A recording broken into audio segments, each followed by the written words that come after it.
करना शेर महाराज। लेकिन आपके दरवाजे पर जो पैरों के निशान हैं, वे केवल अंदर की ओर जाते हैं, बाहर की ओर नहीं। इसका मतलब साफ है कि जो भी आपके पास गया वो कभी लौटा नहीं। मैं इतनी मूर्ख नहीं हूँ कि मैं भी उसी रास्ते जाऊँ।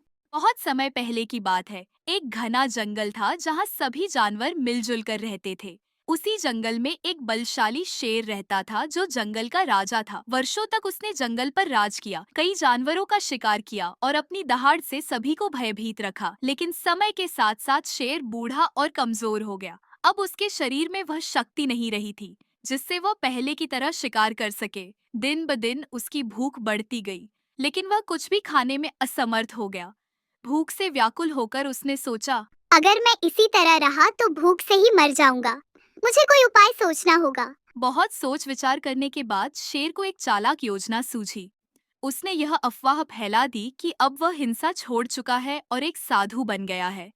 उसने अपनी गुफा के बाहर एक पत्थर पर बैठकर आंखें बंद की और जो भी जानवर आता उसे कहता, मैं अब किसी को नुकसान नहीं पहुंचाऊंगा। आओ मेरे पास आओ और मेरा आशीर्वाद लो।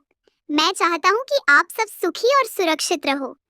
जानवरों को पहले तो थोड़ा संदेह हुआ, लेकिन फिर वे सोचने लगे, शेर अब बूढ़ा हो गया है, शायद सच में वह बदल गया हो। एक एक करके हिरण, खरगोश, सियार, बंदर आदि शेर की गुफा में गए, लेकिन गुफा में जाने के बाद कोई भी लौटकर बाहर नहीं आया। उधर लोमड़ी, जो जंगल में अपनी चतुराई के लिए जानी जाती थी, इस पूरे मामले पर नजर रख रही थी।